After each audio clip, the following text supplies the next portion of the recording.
Newest broadcast service in Whitehall, Glens Falls at 94.1 has a new call sign. The service is the same, just the letters changed from WNYV to WXLJ. It's 8 o'clock.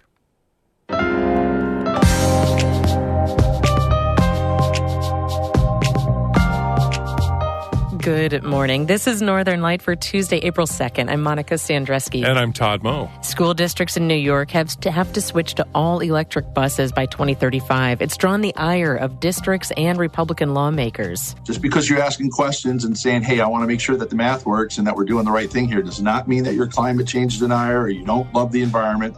It's that you respect the safety of school kids, the value of the taxpayers' money. Today, we visit the first district to get electric buses on the road, Alex Bay. All the prisons in New York State will go on a 3-hour lockdown during the total solar eclipse on Monday. The state says it's for safety, but advocates say it could do the opposite. Even if in the short term a total lockdown means that nothing is going to happen, we know that facilitating positive experiences is a way to reduce violence, not just among incarcerated people, but towards staff as well. And you've got questions about the science of the total solar eclipse. I was wondering how long astronomers have been able to predict eclipses. I think I've heard they've been able to do this for centuries. And also wondering how they've been able to predict solar eclipses without our modern tools. Astronomer Aileen O'Donoghue joins us with the answers. Coming up here on Northern Light. Stick with us.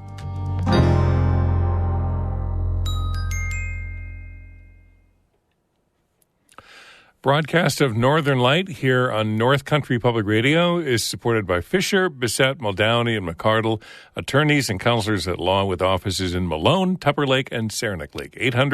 800-941-5001. And by Adirondack Foundation, connecting people, ideas, and resources to improve lives and expand opportunities throughout the Adirondack region. Details at adirondackfoundation.org.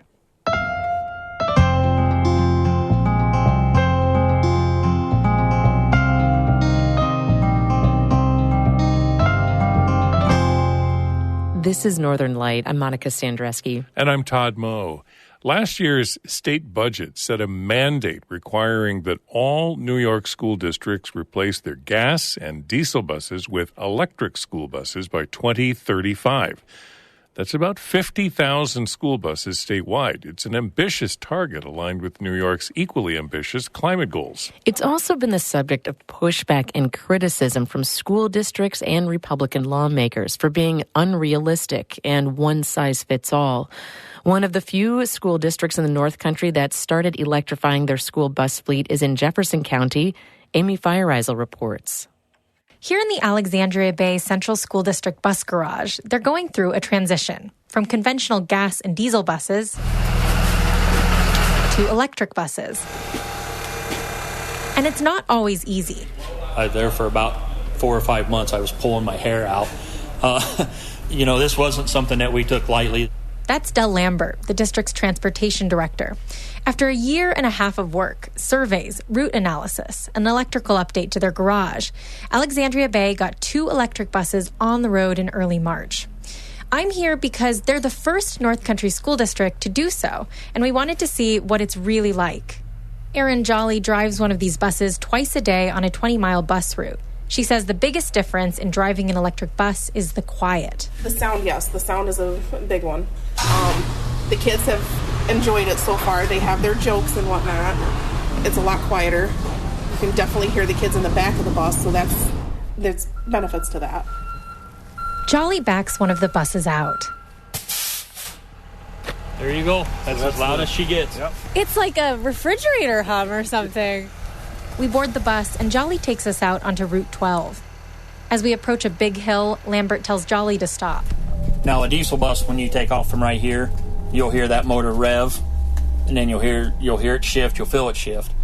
With these, it's just a straight drive. So we're at a dead standstill right now, and you're about to go up this hill, and you're saying normally this you would sort of hear the bus working, and it would take a while. Okay. All right, Aaron, go ahead. According to the state, this is the sound of the future. New York has joined 5 other states requiring a switch from conventional to electric school buses. Here, 100% of school bus fleets must be electric by 2035. In 2027, according to the law as it stands now, districts will no longer be able to buy conventional buses at all. It's a huge transition and a pretty controversial one. It sits at this prickly intersection of climate change politics, the role of government, new technology, and a lot of school districts are hesitant. Dana Wood is with the Lake Placid Central School District. He says that the current range of electric buses, about 120 miles, doesn't work for rural districts like his. They travel far for field trips and sports games. To Wells, Indian Lake, Bolton Landing, so we can't send an EV bus there. And he says electric buses are twice as expensive as conventional ones. When we have to make the switch, we will make the switch, and we may miss out on financial incentives, but for us, we need to purchase a bus that is going to meet all of our needs. New York Senator Dan Steck says Lake Placid is not alone. You know, there's a lot of school districts in the North Country that have reached out to me and my colleagues saying, hey, we are not ready to do this. Steck criticized the state for taking a one-size-fits-all approach, saying that for districts with dense populations, going electric will be easier. Think Long Island, Buffalo, Albany. Steck has joined other New York Republicans in calling for the mandate to be repealed or significantly delayed. You know, slow your roll on the mandate. Try it in areas that the climate and the nature of the distances of the bus routes is more conducive. You know, learn from that. Steck says there are just too many unanswered questions to force districts to make this switch right now. About the cold, about the electric grid, about supply and demand. Just because you're asking questions and saying, hey, I want to make sure that the math works and that we're doing the right thing here does not mean that you're climate change denier or you don't love the environment. It's that you respect the safety of school kids, the value of the taxpayers' money. Of course, the state sings a very different tune. It says electrification is about kids' safety because diesel and gasoline buses idle a lot and emit dangerous pollutants. Particulate matter, carbon monoxide, nitrogen oxides. These are all associated with chronic health conditions like asthma, cancer, and cognitive impairment. Adam Reuter is the director of NYSERDA's Clean Transportation Group, which is in charge of the state's transition to electric buses. He says this is about human health and the environment. 30% of carbon emissions in New York come from transportation.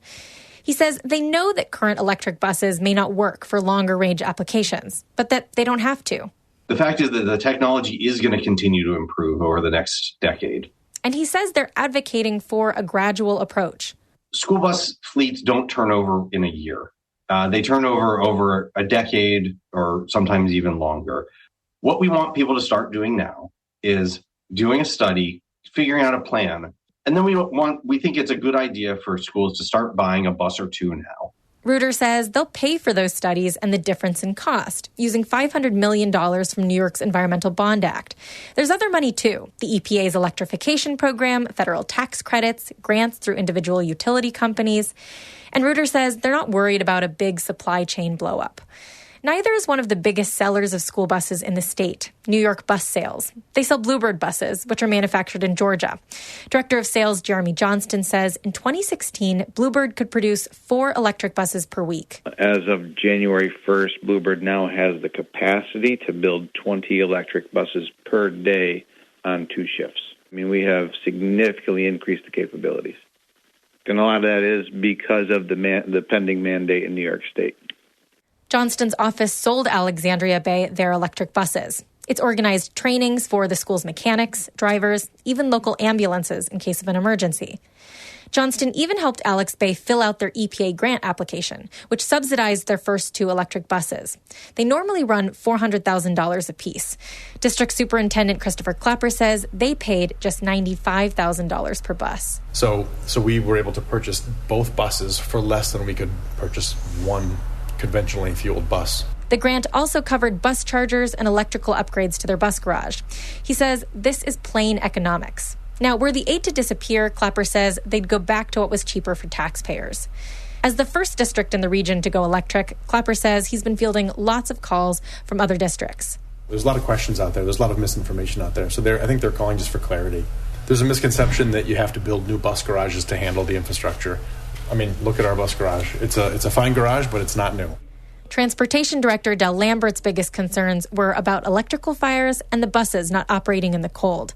He set both of those fears aside after doing some research and visiting a bus operation in Montreal, which has been running electric buses since 2018. And there are serious benefits to electric, too, says Lambert.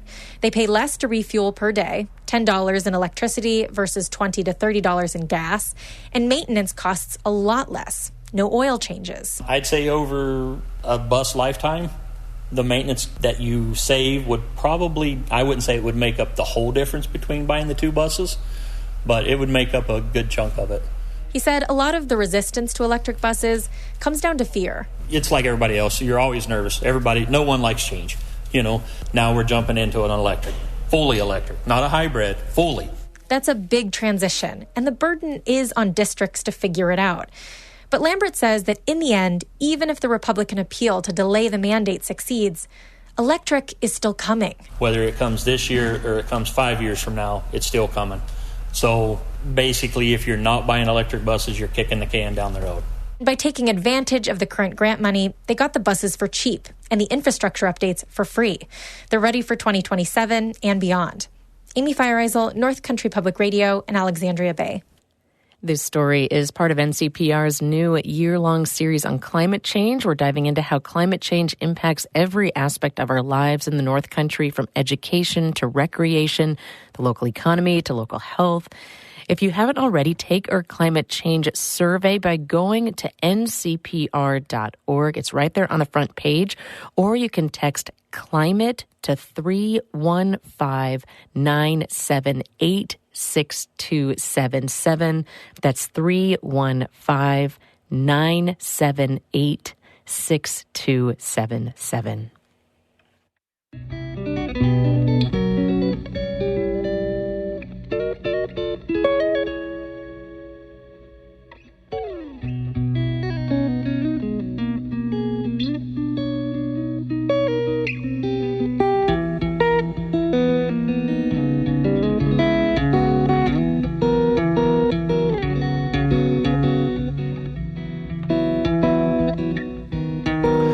You're listening to Northern Light here on North Country Public Radio, 12 minutes past 8. Good morning. I'm Todd Moe. And I'm Monica Sandreski. Coming up, astronomer Aileen O'Donoghue joins us in studio to answer your questions about the total solar eclipse coming up on Monday. That's in just a few minutes right here on Northern Light.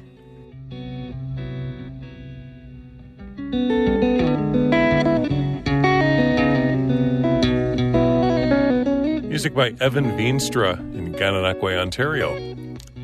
Weather Service says increasing clouds today, some snow, sleet moving into the area tomorrow and into Thursday as well. Winter storm watches and high wind advisories for a bunch of our regions starting tomorrow.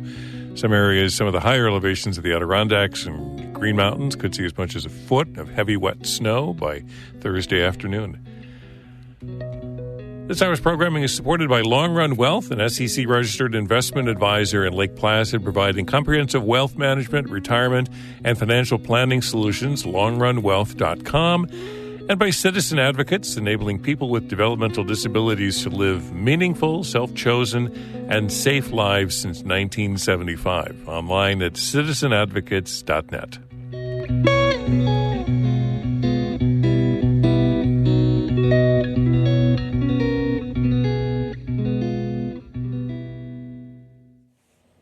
Next Monday, April 8th, will be a massive day in the North Country. Most of the region is in the path of totality for the solar eclipse. An estimated 170,000 people are expected to travel to the region.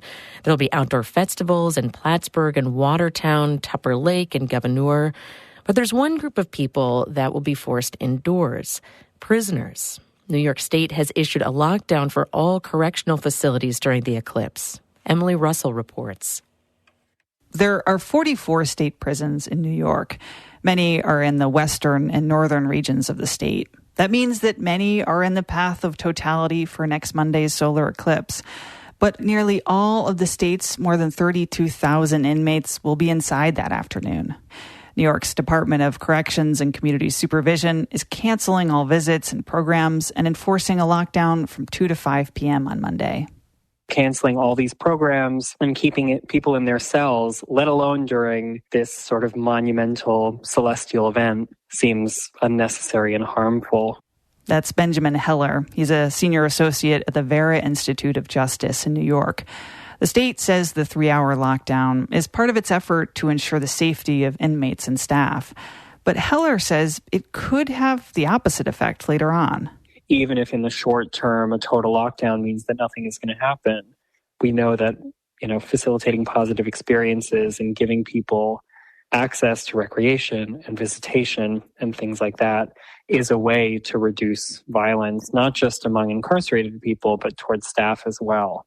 The state's Department of Corrections declined to be interviewed for this story. In a statement, it did say it would provide eclipse glasses to all inmates and staff, though it's unclear how many will actually be able to see the eclipse from their housing units.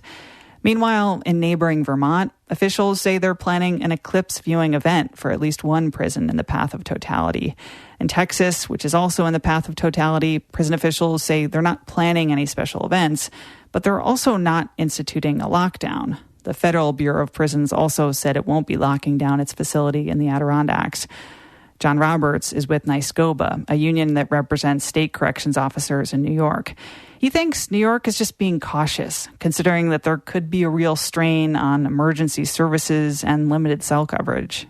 I think they're just trying to take a proactive approach. And 3 hours isn't the end. I mean, there's still rec inside the dormitories for the medium facilities. Of course, maximum facilities, they will be still, in their cells for that time. But it's not like it's a severe amount of time or a whole day. Roberts worked at Clinton Correctional in Dannemora. He says allowing incarcerated people outside for the eclipse would be really complicated and potentially dangerous. Some of these facilities, like in Dannemora, have more than 1,000 inmates. Putting them all out in a rec yard at once would come with its own risks. The 3-hour lockdown during the eclipse will also impact prison staff. They'll be required to work wherever they're assigned. Roberts says that kind of restriction is just one you get used to when you work in prisons. Unfortunately, corrections, my 17 years this year I'll have in. I've missed many Christmas, Thanksgiving, New Year's, birthdays, weddings of friends and family over the years because we're 24/7, 365. For many incarcerated people and some staff, Monday's total solar eclipse would be a once-in-a-lifetime experience. The next time New York will be in the path of totality will be 55 years from now. Emily Russell, North Country Public Radio.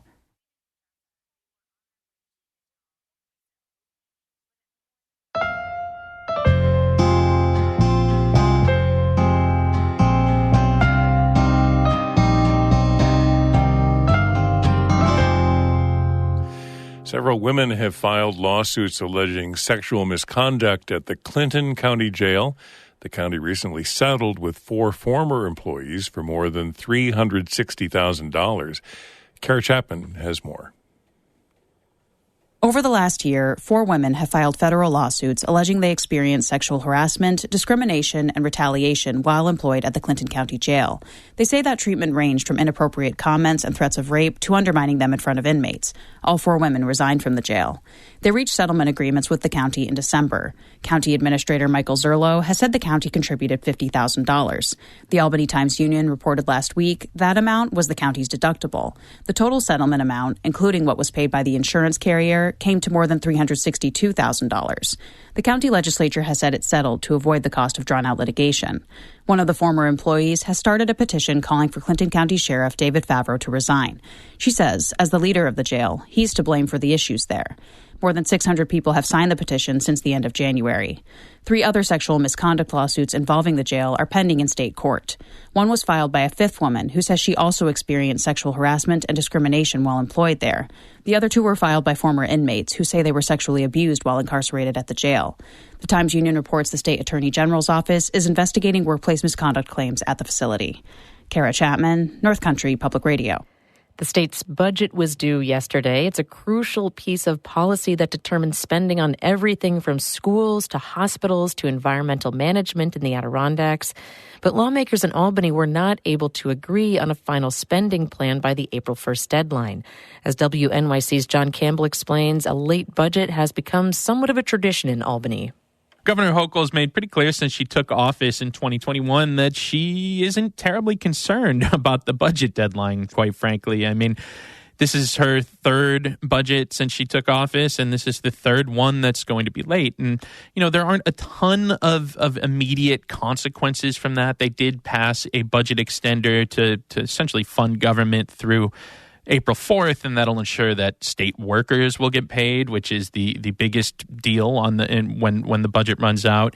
But it's a rite of passage in Albany for a late budget. There were some exceptions during Andrew Cuomo's tenure because he tried to make on-time budgets a symbol of government functioning. But, for the most part, dating back to the 70s and 80s, budgets have been regularly late, and that is going to be the case again this year as well. That was John Campbell reporting for the New York Public News Network. A Mariah man was found dead Monday morning after a shooting in Essex County. State police found 40-year-old William Ball dead inside a vehicle on Lincoln Pond Road in Elizabethtown. He'd suffered a gunshot wound. Police say a preliminary investigation found Ball was involved in an altercation that led to the shooting. The suspect allegedly fled into the woods. Police say there's no threat to the general public. The Lincoln Pond and Simmons Hill roads were closed for much of the day Monday while police investigated Ball's death. Lincoln Pond Road residents are asked to check their security cameras for any suspicious activity. Anyone with information is asked to call state police at 518-873-2777. It's been a warm winter and early spring in the Adirondacks. There were some weeks with decent conditions for ice fishing, though the higher-than-average temperatures in March led to unstable ice. In mid-March, 2 people were ice fishing on Indian Lake in Hamilton County. According to a state press release, it was 55 degrees that day. An environmental conservation officer noticed the deteriorating ice conditions and urged the anglers to return to shore. They tried to walk back, but one fell through the ice and was helped back out from the other angler. The conservation officer found a canoe and got help chipping through the ice from 2 local firefighters. The anglers were paddled safely back to the shore of Indian Lake.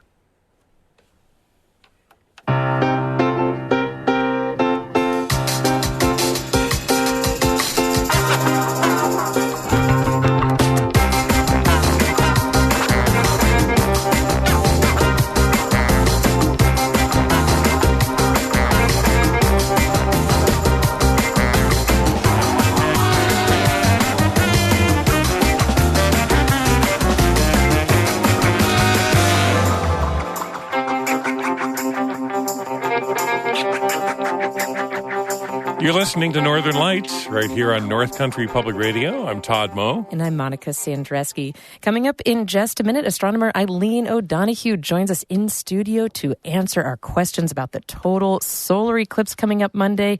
Then stick around after the show for Bird Note coming up at 8:42. But first, Todd has a look at the weather for us. Well, the extended forecast calls for sunshine on Monday, eclipse day. We'll keep our fingers crossed. But we've got some wintry weather moving into the region tomorrow and Thursday.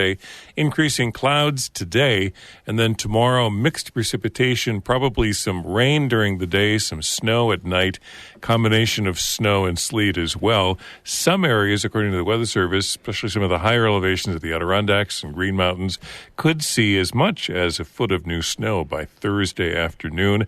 St. Lawrence Valley, more probably sleet and rain than snow. Again, some of the higher elevations more likely to get snow. Some of the lower elevations and valleys more likely to get rain and sleet. Right now, fair skies, 34 degrees here in Canton. Well, we put up the bat signal to listeners to ask them what their questions are, what all of our questions are about the total solar eclipse. A lot of us, myself included, never experienced this before. So many of you responded, and we're here with Aileen O'Donoghue to get our answers to about what the total solar eclipse is going to be like. Eileen, good morning. It's so good to see you. Yeah, well, we haven't had a total solar eclipse here since 1569, so I'm not surprised people forgot. I know, exactly. Yes, after 400 years, you get a little rusty. Yes. Well, I guess we can start off with a question from Sue Rao. Hers is sort of practical. Well, first, she's a diehard Aileen O'Donoghue fan, as many of the listeners who called in were, myself included. but she said, I love to listen to Dr. Aileen O'Donoghue all year. And her question is there a diagram or chart that shows us where the planets will be relative to the sun during totality? Yes, and actually with that question, I made one. Oh, right on. Yeah. And so if you go to my homepage, which is very hard to get through St. Lawrence's regular page, but if you go to http:// the regular, myslu, MYSLU, .stlau.edu/AODO. Sorry. All right. Or just we'll Google link to Aileen O'Donoghue. We'll make sure to link to it. But at any rate, I have a PowerPoint presentation linked there about this solar eclipse. And so among the things that I show on that are when we've had eclipses before in the North Country, and particularly in Canton. I mean, it varies across the North Country. I've been to Watertown, I've been to Lake Placid, I've been to Alex Bay, and actually the last solar eclipse and the next solar eclipse are different in each one of those places. But here in Canton, our last solar eclipse was in 1569, and the next one is in 2399. So this is a one opportunity in 830 years. So it's 1 in 10 lifetimes. It's not 1 in 1 lifetime. So if you go to that and you grab that PowerPoint, then on slide 28, I have a map of the sky. Now, the software I use for showing the eclipse doesn't really do a great job of getting the darkness of the sky correct. And so I have one that doesn't show much because it has the sky too bright. But then I have one where I've just turned the atmosphere off. And so the sky is dark and you can see the eclipse sun. And, all the naked eye planets will be out. Farthest in the upper left is Uranus, then Jupiter, then Mercury, then the eclipsed sun, and then Venus, and down to the lower right, Saturn and Mars. And of course, if you look down, you can usually see Earth. So that's one you can pick out. My gut reaction was, wow, how incredible. And then I pointed out some stars that are out there. An asterism called the Great Square of Pegasus is 4 bright stars in a square. And that will be up and just right of the eclipsed sun. So we might be able to see that. And then a bright star down to the south is one called Deneb Kaitos, which is a fun name to say. But people looking for planets might say, oh, what's that? Oh, no, that's a star. That's part of the Summer Triangle? No, the Summer Triangle is never mind. Is not there yet. Yeah. Oh, I was so excited. Yes, but we'll make sure to link to that PowerPoint on our website, ncpr.org. Okay. We also got a question from listener Ted Skomsky in Rochester. Hi, I'm Ted Skomsky. I live in Rochester, New York. My wife and I both grew up in the North Country, and we get up there frequently because we have friends and relatives still in the Messina, Raymondville, Norwood, Norfolk area. I was wondering how long astronomers have been able to predict eclipses. I think I've heard they've been able to do this for centuries. Also wondering how they've been able to predict solar eclipses without our modern tools. Actually, the sky has been really important to people.